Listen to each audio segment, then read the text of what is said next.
옛날 옛적 깊은 산골에 커다란 호랑이가 살았습니다.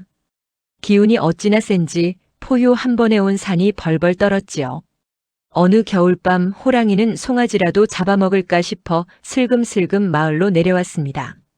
어느 초가집 앞 방 안에서 아이가 자지러지게 울었습니다. 담벼락 밑 호랑이는 입맛을 다시며 생각했죠. 요놈 봐라. 내가 온 걸 아는 모양이군. 곧 들어갈 테니 기다려라. 그때 어머니 목소리가 들렸습니다. 얘야, 울지 마라. 문 밖에 무서운 늑대가 왔다. 하지만 아이는 더 크게 울었습니다. 호랑이는 속으로 비웃었죠. 늑대 따위가 뭐가 무섭다고. 나 정도는 돼야 겁을 내지.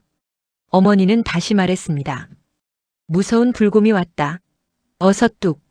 그래도 아이는 그칠 줄 몰랐습니다. 호랑이는 자존심이 상했습니다. 곰도 안 무섭다니 이 녀석 보통 내기가 아니구나. 드디어 어머니가 최후의 수단을 썼습니다. 쉿. 얘야 봐라. 여기 곶감이다. 그러자 신기하게도 울음소리가 뚝 멈췄습니다. 방 안은 쥐 죽은 듯 조용해졌지요. 호랑이는 그만 간담이 서늘해졌습니다. 세상에 곶감이라고. 늑대도 곰도 안 무서워하던 녀석이 이름만 듣고 울음을 그치다니. 대체 곶감이 얼마나 무서운 괴물이길래 이 난리냐. 호랑이가 겁에 질려 뒷걸음질 치던 순간이었습니다. 소를 훔치러 온 도둑이 어둠 속에서 호랑이 등을 소로 착각하고 덥석 올라탔습니다. 깜짝 놀란 호랑이는 앞뒤 잴 것도 없이 생각했습니다. 에이크, 드디어 곶감이 나타났구나. 내 등에 올라타 나를 잡아먹으려는 게 분명해. 호랑이는 곶감을 떼어내려 산과 계곡을 넘으며 미친 듯이 달렸습니다.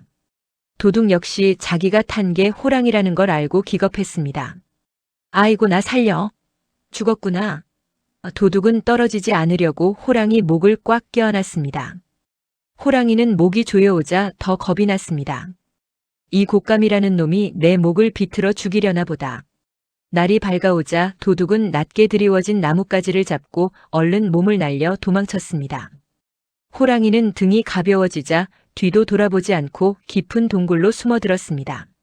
숨을 몰아쉬며 호랑이는 생각했습니다. 휴, 정말 무시무시한 곶감이었어. 다시는 마을 근처에도 안 가야지. 나무 위 도둑도 가슴을 쓸어내리며 다짐했습니다. 곶감이 호랑이보다 무섭다는 말이 진짜였네. 도둑질도 이제 끝이다. 그날 이후 산속 왕 호랑이는 곶감 소리만 들어도 벌벌 떨게 되었고 마을에는 다시 평화가 찾아왔다는 이야기입니다. 조선 왕조 500년 역사상 가장 파격적이고 잔혹했던 인물, 바로 연산군입니다. 무소불위의 권력을 휘두르던 그는 어느 날 도저히 믿기 힘든 기막힌 어명을 내립니다. 조선 팔도의 가장 아름다운 여인들과 훌륭한 말들을 모조리 궁으로 거두어들이라는 것이었죠. 이때 왕의 특명을 받고 방방곡곡을 휩쓸던 관리들을 가리켜 채용사라고 불렀습니다. 붉은색, 즉 아름다운 여인을 채집한다는 뜻을 가진 이 이름 뒤에는 조선 백성들의 억울한 피눈물이 맺혀 있었습니다. 채용사들의 횡포는 상상을 초월했습니다. 양반집 귀한 규수든 가난한 평민의 딸이든 가리지 않았습니다. 심지어 혼례를 앞둔 새색시나 지아비가 있는 유부녀조차 길에서 눈에 띄면 강제로 수레에 태워 압송했습니다. 하루아침에 소중한 가족을 빼앗긴 백성들의 통곡 소리가 하늘을 찔렀지만 서슬퍼런 폭정 앞에서는 누구도 숨조차 쉴 수 없었습니다. 그렇게 억지로 궁궐에 끌려온 여인의 수가 자그마치 1만 명에 달했다고 전해집니다. 엄숙하고 정갈해야 할 조선의 궁궐은 단숨에 연산군 한 사람만을 위한 거대한 활락가로 변해버렸습니다. 연산군은 궁으로 끌려온 여인들에게 철저히 등급을 매겼습니다.